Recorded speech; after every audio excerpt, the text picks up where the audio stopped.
Aircel Maxis ஒப்பந்த முறைகேட்டு வழக்கில் மாறன் சகோதரர்களின் 742 கோடி ரூபாய் சொத்துக்களை அமலாக்கத்துறை முடக்கியுள்ளது. இது பற்றிய விரிவான தகவல்களை டெல்லி செய்தியாளர் கணபதியிடம் கேட்கலாம். கணபதி, இந்த வழக்கில் அமலாக்கத்துறை எடுத்த நடவடிக்கை குறித்து விரிவா சொல்லுங்க. பூங்குழலி, சென்ற வருடம் ஆகஸ்ட் மாதம் 29ஆம் தேதியன்று அமலாக்கத்துறை 2G வழக்குகளை விசாரித்து வரும் சிபிஐ சிறப்பு நீதிமன்றத்திலே ஒரு குற்றப்பத்திரிகையை தாக்கல் செய்திருந்தது. அந்த குற்றப்பத்திரிகையிலே மாறன் சகோதரர்கள், Sun Direct, South Asian FM Limited உள்ளிட்ட குற்றம் சாட்டப்பட்டவர்களின் பட்டியல் இருந்தது. அந்த பட்டியலிலே உள்ளவர்கள் இந்த வழக்கிலே சம்பந்தப்பட்டிருக்கிறார்கள்.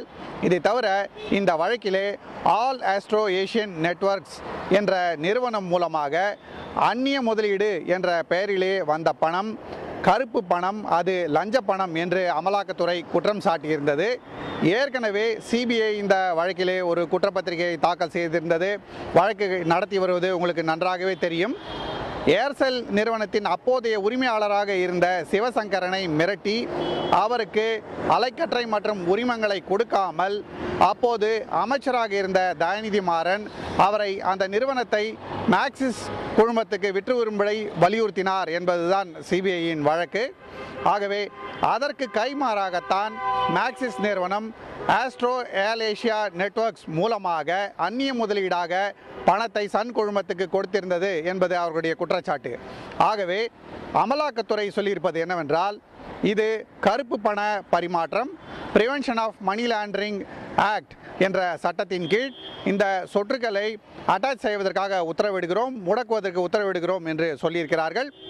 இவர்கள் சொல்லியிருக்கும் மொத்த சொத்துக்களின் மதிப்பு என்னவென்றால் 742.58 கோடி.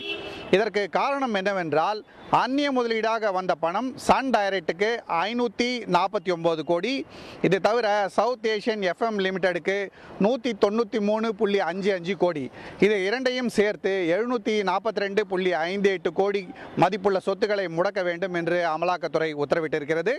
இதற்காக வங்கியில் உள்ள பணம் மற்றும் நிலம், அதில் உள்ள கட்டிடங்கள் மற்றும் சன் குழுமத்தின் பங்குகள் ஆகியவை, அதாவது சன் குழுமத்துக்கு உரிமையாளர்கள் மாறன் குடும்பம், ஆகவே அவர்களுடைய நிறுவனம் மற்றும் அவர்களுக்கு சொந்தமான சொத்துக்களை இந்த மதிப்புக்கு முடக்க வேண்டும் என்று உத்தரவிடப்பட்டிருக்கிறது.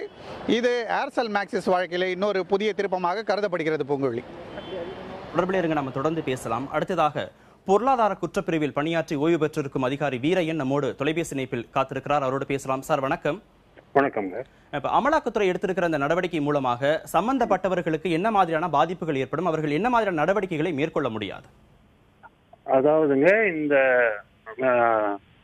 இது வந்து டெம்பரரி மெஷர் தாங்க. இது அந்த முடக்கி வைக்கிறது வந்து டெம்பரரி மெஷர். அது அதாவது சாதாரணமா ஒரு வழக்குல முடிவு எப்படி இருக்கும்னு சொல்ல முடியாது.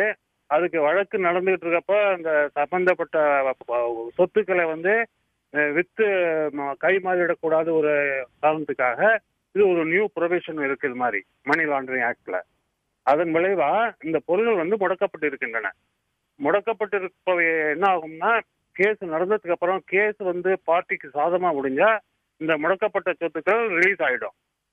சொத்து வந்து கேஸ் வந்து அவங்களுக்கு பாதகமா முடிஞ்சதுன்னா அந்த சொத்துக்கள் வந்து ஈக்குவலண்டா அவங்க பணனை கட்ட சொல்லலாம், கட்டிட்டு அந்த சொத்துக்களை வந்து ரிலீஸ் பண்ணிடலாம். அப்படி இல்லைன்னா இந்த சொத்துக்களை வந்து ஏலம் போட்டு கவர்மெண்ட்டுக்கு வர வேண்டிய பணத்தை எடுத்துக்கொள்ளும் முயற்சியாக இதை எடுத்துக்கொள்ளலாம். இது ஒரு தற்காலிகமான முயற்சி. அது ஐயோ, வழக்கின் போக்கை பொறுத்து இதில் ஏதாவது மாற்றம் ஏற்படுவதற்கான வாய்ப்பு இருக்குதா?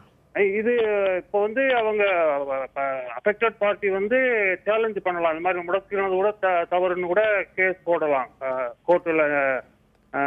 கோர்ட்டுக்கு போறதுக்கு வாய்ப்பு உண்டு. ஆனா அதுக்கு ஆதாரங்களை வச்சுதான் சாதாரணமா என்போர்ஸ்மெண்ட் டைரக்டரேட் வந்து ஆக்ஷன் எடுப்பாங்க. அதனால அவங்க வந்து அவங்க கோர்ட்டுக்கு போனாலும் அதை டிஃபெண்ட் பண்ணுவாங்க. அதாவது இந்த இப்ப நடந்திருக்கிறது வந்து ஒரு வகையான ப்ரிவென்டிவ் ஆக்ஷன்.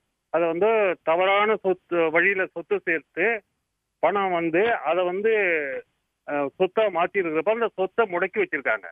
அது வந்து அமலாக்க பிரிவு சிபிஐ கேஸை பேஸ் பண்ணி அமலாக்க பிரிவு வந்து ஒரு முடிவுக்கு வந்திருக்காங்க. இதை வந்து அவங்க சேலஞ்ச் பண்றதுக்கு வாய்ப்பு இருக்கு. ஐயா, உங்களுடைய கருத்துக்களுக்கு நன்றி.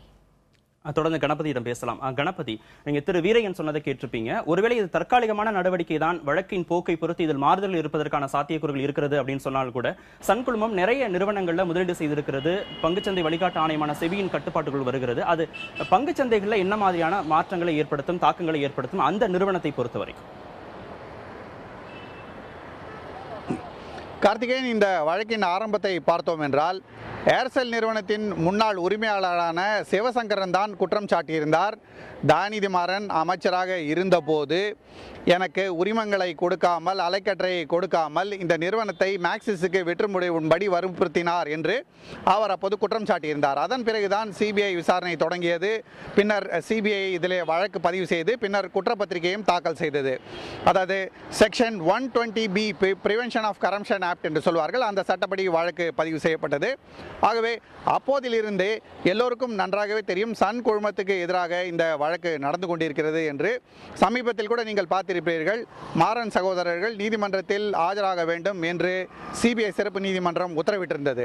ஆகவே இந்த வழக்கிலே எல்லா விவரங்களும் நீதிமன்றத்தின் முன் வைக்கப்பட்டிருக்கிறது. ஆகவே எல்லோருக்கும் தெரிந்த விவரங்கள் தான். ஆனால் இப்போது அமலாக்கத்துறை எடுத்திருக்கும் நடவடிக்கை என்னவென்றால், இந்த சொத்து சட்டவிரோதமாக சேர்க்கப்பட்ட சொத்து, இது கருப்பு பண பரிமாற்றம் என்பதால் இந்த சொத்துக்களை இப்போது முடக்க வேண்டும் என்பதற்காக இந்த நடவடிக்கை எடுக்கப்பட்டிருக்கிறது.